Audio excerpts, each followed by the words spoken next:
cinta dan kenyamanan. Justru berubah menjadi mimpi buruk bagi Nyonya Dewi semenjak suaminya Tuan Bayu kehilangan pekerjaan. Ia berubah menjadi sosok yang kasar. Hampir setiap harinya Nyonya Dewi tidak mendapatkan perlakuan yang baik, mulai dari makian hingga pukulan. Diduga sudah 10 kali lebih dia mengalami KDRT. Ia tetap bertahan, berharap suatu saat suaminya dapat berubah.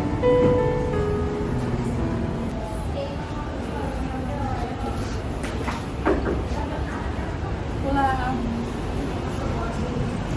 Di mana baik kau nih? dari Begawe ya, desa ada rapat, jadi balik malam. Alasan kau nih selingkuh ya sama lanang lain? Ada rapat, sumpah, tolong nggak percaya. Mentang-mentang aku tak begawi lagi kau semuanya enak. Aku tak pernah mandai kau, aku yang ada diri kau dewek. Kau kurang ajar. Kau apa itu? Sudah. Sudahlah, aku tak lagi betah lagi di rumah ini. Pergi baik aku.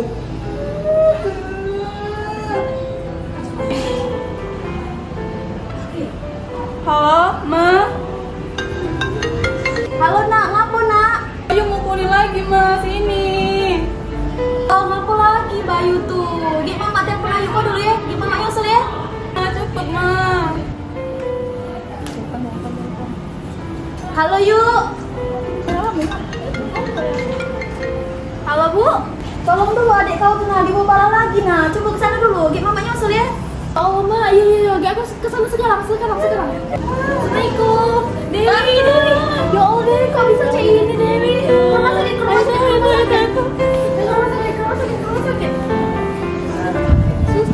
Sus tolong. Ini kenapa ibu? Gimana kronologinya? Ya kalau korban KDRT bu. Saya periksa dulu ya. Iya. Masuk.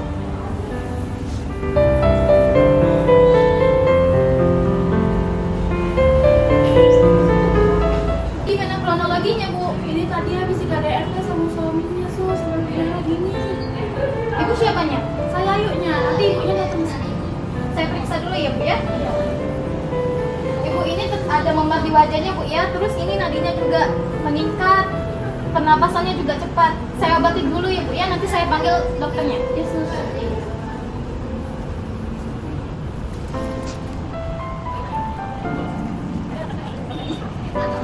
Kita panggil dokternya dulu ya bu ya. Yesus. Setelah beberapa waktu, orang tua Ibu Dewi datang ke rumah sakit dan disusul dengan dokter IGD. Ya Allah nak, ngapun nak, dokter, tolong dokter. Permisi ibu, saya dokter Mira. Coba ibu ceritakan bagaimana ibu kejadiannya tadi. Tidak, saya takut. Gak usah takut, di sini aman kok. Gak apa-apa nak, cerita kembali nak. Iya, Bu. Gitu. Tadi suami saya marah-marah, dia memukul saya, menjambak dan menendang saya sampai saya tidak bisa mengelak. Ya, saya lihat di bagian pelipis mata ibu ada luka ya bu, tapi sudah dibersihkan oleh perawat. Selanjutnya untuk mengetahui apakah ada luka dalam pada ibu, kita akan melakukan pemeriksaan CT scan ya bu. Untuk keluarganya tunggu dulu ya, saya menghubungi dokter spesialis di unit. Ya, menurut saya tidak apa-apa khusus. Ya, tunggu dulu ya bu, saya akan menghubungi dulu. Beberapa jam kemudian setelah mendapatkan hasil CT scan, ternyata hasilnya baik semua, tidak ada cedera parah maupun patah tulang. Dokter Mira pun berkolaborasi dengan psikiater karena mempertimbangkan kondisi trauma jiwa pada pasien Dewi.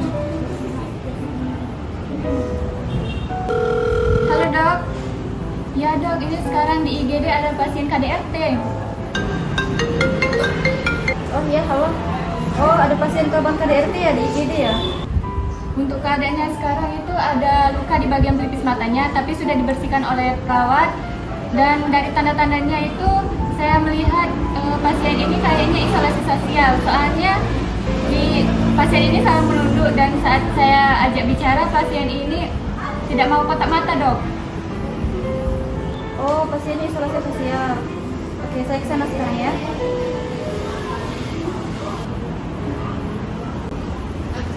Permisi ibu, dan ini keluarganya ya.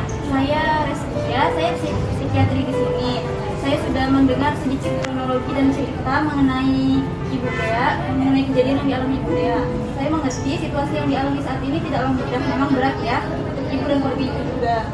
Tapi ibu sedang melakukan langkah yang benar. Langkah pertama yaitu mencari pertolongan. Saya malu dok, muka saya penuh lebam. Tidak apa-apa, ibu tidak usah malu ya. Nanti kita bisa cari cara.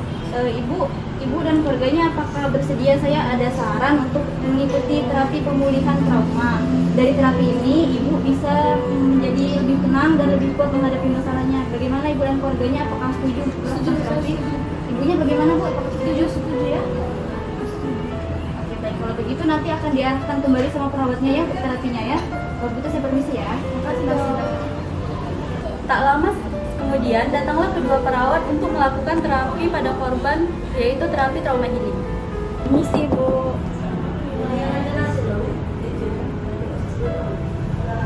Permisi Bu, sebelumnya perkenalkan nama saya Peran Ana, ini rekan saya Peran Dulu.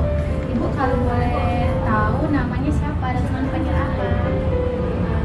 Nama saya Dea Sus. Ibu Dea. Ibu Dea kalau boleh tahu kronologinya gimana? Bisa ceritakan nggak ke suster? Saya takut, suami saya suka marah-marah, dia suka pukul-pukul saya di rumah. Sudah berapa kali Ibu kena pukul? Terlalu sering sus. Saat apa Ibu kena pukul? Seperti saat dia sedang marah, sedang lelah, dia melampiaskan kepada saya. Saat Ibu kena pukul, apa yang Ibu lakukan? Saya hanya diam, saya tidak berani membalasnya. Ibu diam saja. Ibu ada nggak teman dekat untuk diminta pertolongan? Tetangga terdekat? Tidak ada. Ibu sebelumnya tahu tidak apa manfaat dari berteman? Jika ibu bisa membangun persahabatan dengan seorang teman, nanti jika ibu terkena suatu masalah, contohnya seperti ini, ibu bisa segera menghubungi teman ibu untuk meminta pertolongan. Sebelumnya ibu mau nggak di sini saya mau mengajarkan cara berteman. Nah nanti jika ibu ingin berteman dengan seseorang, ibu bisa menanyakan ibu bisa menyebutkan nama ibu, menanyakan nama lawan bicara ibu serta hobinya. Contohnya seperti ini. Permisi Bu, sebelumnya perkenalkan nama saya Esther Ana. Nama ibu siapa dan hobinya apa? Seperti itu. Nama saya Dea, hobi saya memasak. Nah, bagus sekali Bu. Seperti itu caranya untuk berteman. Kalau boleh saya minta tolong, Ibu praktekkan dengan Suster Lulu. Bagaimana cara berteman dengan Suster Lulu ini dulu. Coba praktekin.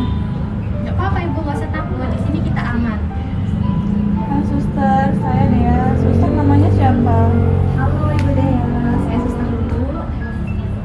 Suster hobinya apa sus? Hobi saya membaca. Nah, bagus sekali. Seperti itu Bu ya caranya berteman. Ibu Dea sudah paham? Paham sus. Baiklah, kalau begitu kita selanjutnya itu melakukan terapi healing, yaitu dikenal sebagai teknik relaksasi nafas dalam. Caranya itu ibu bisa tarik nafas melalui hidung, ditahan selama 3 detik, kemudian dihembuskan melalui mulut pelan-pelan. Ikutin. Seperti itu. Ayo ulang.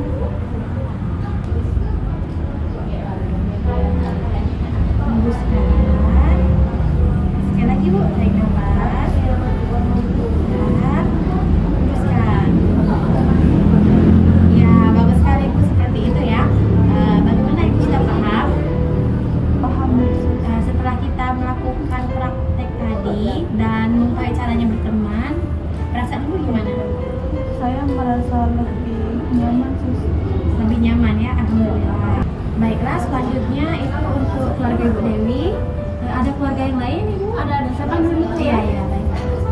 Baik Ibu, jadi kan ini masalah yang dialami Dea ini kan biasa kita sebut dengan isolasi sosial. Nah, jadi tanda-tanda dari isolasi sosial ini pandangan saya bingung, jarang bergaul dengan orang sekitar.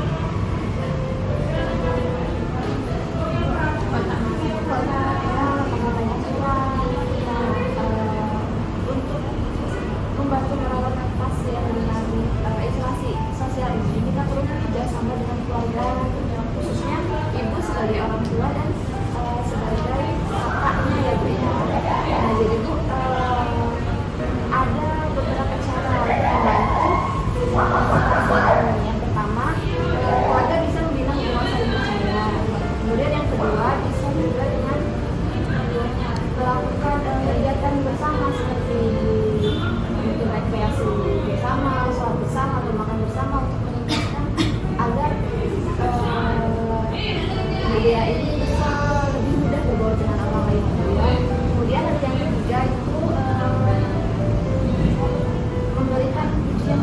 kecil Bu, kalau Bu Dea ini melakukan hal yang positif, jangan mencela, kemudian yang terakhir juga tetap dukung untuk pengobatannya ya Bu. Jadi kan Bu Dea ini akan diberi obat untuk mengurangi isolasi sosialnya, mengurangi isolasi sosialnya. Jadi nanti dimohon kerjasamanya untuk keluarga Ibu Dea membantu memantau agar Ibu Dea ini rutin minum obat, dan jangan lupa juga untuk rajin kontrol ke rumah sakit Ibu ya. Baik Bu, sampai sini apa ada yang mau ditanyakan mengenai kondisinya Ibu Dea ini? Sudah sangat mengerti. Ibunya ada yang mau ditanyakan? Berarti ini nggak di rumah sini. Dilihat dari keadaannya kayaknya belum perlu dirawat ya Bu ya, tapi nanti kita konsultasi lagi ke dokter ya Bu. Ya Bu, baiklah kalau begitu kami izin dulu ya Bu ya. Semoga cepat pulih Bu Dea. Kekerasan bukanlah cinta, tapi itu merupakan bentuk ketidaktanggungjawabannya seorang laki-laki terhadap wanita. Kekerasan hanya akan membawa luka dan trauma yang mendalam.